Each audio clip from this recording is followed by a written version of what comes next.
अब हम यहाँ पर प्रश्नावली 3.1 का प्रश्न पहला सॉल्व करेंगे। हम संपूर्ण कक्षा 10 एनसीईआरटी गणित को हल कर चुके हैं। यदि आप संपूर्ण कक्षा 10 एनसीईआरटी गणित की किसी भी प्रश्नावली के किसी भी प्रश्न को हल सहित देखना चाहते हैं तो डिस्क्रिप्शन चेक करें, वहाँ पर हमने सभी अध्यायों की सभी प्रश्नावलियों की प्लेलिस्ट बना करके लिंक दी हुई है। तो यहाँ पर प्रश्न देखेंगे। आफताब अपनी पुत्री से कहता है, 7 वर्ष पूर्व मैं तुमसे 7 गुनी आयु का था। अब से 3 वर्ष बाद मैं तुमसे केवल 3 गुनी आयु का रह जाऊंगा। इस स्थिति को बीजगणितीय एवं ग्राफीय रूप में व्यक्त करना है। तो पहले हमें 2 समीकरण बनाना है, फिर उनको हमें ग्राफ में दर्शाना भी है। तो यहाँ पर मान लेते हैं, माना आफताब की वर्तमान आयु x वर्ष तथा उसकी पुत्री की वर्तमान आयु y वर्ष। तो यहाँ पर इतना हमने मान लिया। अब हम यहाँ पर बीच में लाइन खींचते हैं। इस तरफ हम शर्त 1 लिखेंगे, इस तरफ हम शर्त 2। तो शर्त 1 है, 7 वर्ष पूर्व मैं तुमसे 7 गुनी आयु का था। 7 वर्ष पूर्व, तो जब पूर्व कहा जाए जितना उतना उन दोनों की वर्तमान आयु में से घटा देना है। तो 7 वर्ष पूर्व दोनों की आयु निकालेंगे तो हो जाएगी x-7 और y-7। 7 वर्ष पूर्व ये आफताब की आयु हो गई और 7 वर्ष पूर्व ये उसकी पुत्री की आयु हो गई। अब 7 वर्ष पूर्व आफताब की आयु उसकी पुत्री की आयु की 7 गुनी थी। तो ये थी 7 गुनी, तो बराबर करने के लिए उल्टा इसमें 7 का गुणा कर देंगे हम। ये समीकरण संतुलित करने के लिए इस प्रकार हम करते हैं शर्त के अनुसार। अब यहाँ पर दूसरी शर्त इस तरफ देखेंगे। तो यहाँ पर अब से 3 वर्ष बाद कहा जाए तो उनकी वर्तमान आयु में उतनी संख्या जोड़ देना है। तो 3 वर्ष बाद कहा है तो उनकी वर्तमान आयु में 3 जोड़ देंगे। 3 वर्ष बाद ये आफताब की आयु हो गई, 3 वर्ष बाद ये उसकी पुत्री की आयु हो गई। शर्त है, अब से 3 वर्ष बाद मैं तुमसे केवल 3 गुनी आयु का रह जाऊंगा। तो ये आफताब की आयु 3 वर्ष बाद उसकी पुत्री की आयु की 3 गुनी रह जाएगी ये। तो बराबर करने के लिए उल्टा इसमें 3 का गुणा कर देते हैं। अब यहाँ पर सिंपल सॉल्व करेंगे तो इस तरफ ये x-7 ज्यों का त्यों बराबर का चिन्ह लगाए, 7 का गुणा कर देंगे ब्रैकेट के अंदर। 7 का गुणा y में करेंगे तो 7y, 7 का गुणा माइनस के साथ में करेंगे तो -49। अब -49 को बराबर के इस तरफ पक्षांतरित कर देंगे तो इस तरफ x-7 ज्यों के त्यों -49 बराबर के इस तरफ आएंगे +49 हो जाएंगे और बराबर के इस तरफ बचेगा 7y। अब यहाँ पर x ये ज्यों का त्यों +49 में से माइनस के 7 घट जाएंगे तो यहाँ बचेंगे +42 और यहाँ पर 7y के साथ गुणा में है तो इन 7 को बराबर के इस तरफ पक्षांतरित कर देंगे तो भाग में आ जाएंगे तो इस तरफ बचेगा y। तो यहाँ पर y बराबर आ गया x + 42/7। इसे हम समीकरण 1 नाम देंगे। अब इस तरफ सॉल्व करेंगे हम इसी प्रकार। तो यहाँ पर x + 3 ज्यों का त्यों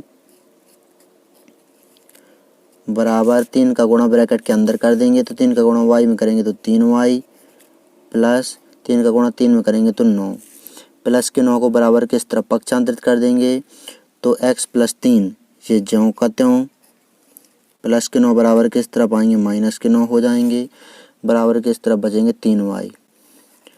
आगे सॉल्व करेंगे x ये ज्यों का त्यों माइनस के 9 में से प्लस के 3 घट जाएंगे तो यहाँ बचेंगे माइनस के 6। 3y के साथ गुणा में 3 को बराबर के इस तरफ पक्षांतरित करेंगे तो भाग में आ जाएंगे 3 तो इस तरफ बचेगा y। तो यहाँ पर y बराबर आ गया x - 6/3। इसे हम समीकरण 2 नाम दे देंगे। अब हम यहाँ पर सारणी बनाएंगे, समीकरण 1 के लिए सारणी और समीकरण 2 के लिए सारणी। उस सारणी में हम x के मान रखेंगे यहाँ पर और यहाँ पर। इस तरफ सारणी बनाएंगे उसमें हम x के मान रखेंगे यहाँ पर और इस तरफ सारणी बनाएंगे उसमें मान रखेंगे हम यहाँ पर x के। तो ये बना ली हमने सारणी। इन ऊपर के बॉक्सों में हम x के मान रखेंगे तो y के मान आते जाएंगे समीकरण 1 से, वो लिख देंगे यहाँ पर नीचे। और इसी प्रकार यहाँ पर x के मान यहाँ पर मानेंगे और यहाँ पर रखेंगे तो y के मान इस समीकरण 2 से आते जाएंगे, वो यहाँ पर नीचे लिखते जाएंगे। तो यहाँ पर मान रखेंगे हम, x के मान मानने पड़ते हैं हमें। x के मान हम इस प्रकार मानते हैं कि y के मान निकल आना चाहिए, ऋणात्मक आए चाहे धनात्मक आए या शून्य आए, लेकिन y के मान निकल आना चाहिए, दशमलव में ना आए। ज़्यादातर यही कोशिश करना है। तो यहाँ पर x की जगह पर यदि हम 0 रखें तो 0 + 42 यानी कि 42 हो जाएगा और 42 में 7 का भाग देंगे तो 6 आ जाएगा। तो यहाँ पर x का मान 0 रखते हैं तो 42 बचेगा ऊपर और बटे में 7, तो 7 का भाग देंगे 42 में तो 7 छंग 42, तो y का मान 6 आ जाएगा। अब यहाँ पर दूसरा मान मानेंगे हम, तो दूसरा मान रख देते हैं। यदि यहाँ पर 7 तो 42 और 7 हो जाएंगे 49, 49 में 7 का भाग सीधे सीधे 7 बार चला जाएगा।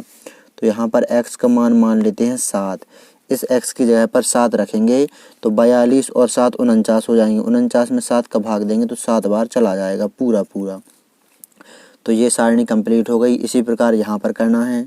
यहाँ पर यदि 0 रखते हैं हम, x का मान 0 मानते हैं तो माइनस का 6 बचेगा ऊपर, ये तो 0 हो जाएगा। माइनस का 6 बचेगा और बटे में 3, तो 3 का भाग माइनस के 6 में देंगे तो माइनस का 2 आ जाएगा y का मान। अब यहाँ पर यदि हम 6 ही रख देते हैं x का मान, तो 6 में से 6 घट जाएगा तो 0 आ जाएगा। 0 में 3 का भाग देंगे तो 0 ही आ जाएगा। इस प्रकार ये दोनों सारणी हमने कंप्लीट कर ली। अब हम यहाँ पर ग्राफ में दर्शाएंगे इन दोनों सारणियों के मानों को। तो x में अधिकतम हम देखेंगे 6 और 7, 7 तक ले लेंगे अधिकतम x अक्ष जो धनात्मक होगा। ऋणात्मक तो यहाँ पर मान है ही नहीं x पर। अब यहाँ पर y में देखेंगे तो y में 2 तक है ऋणात्मक और 7 तक है धनात्मक मान।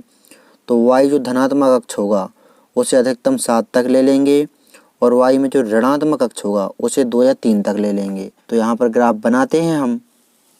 तो यहाँ पर ग्राफ हमने बना लिया है। अब इस ग्राफ में मान रखेंगे हम इसी सारणी से देख देख करके।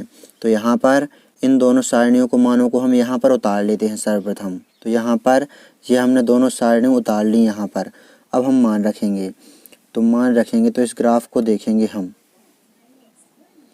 तो यहाँ पर x अक्ष पर 0 देखना है, तो x अक्ष पर 0 यहाँ पर है और y अक्ष पर धनात्मक 6 देखना है। तो ये रहा y अक्ष पर धनात्मक 6। तो बिंदु यहाँ पर माना जाएगा 0,6। x अक्ष पर 7 देखना है तो ये रहा और y अक्ष पर भी 7 देखना है। तो y अक्ष पर 7 ये रहा।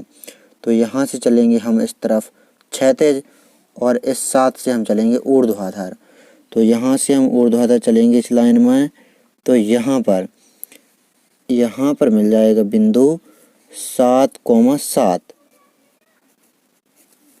तो यहाँ पर ये दोनों बिंदु मिल गए। तो इन दोनों बिंदुओं को मिलाते हुए एक सरल रेखा खींच देते हैं हम। ये खींच दी हमने सरल रेखा इन दोनों बिंदुओं को मिलाते हुए। अब यहाँ पर हम दूसरी सारणी को दर्शाएंगे। तो x अक्ष पर 0 तो यहाँ पर, y अक्ष पर -2 तो यहाँ पर। तो बिंदु यहाँ पर माना जाएगा 0, -2।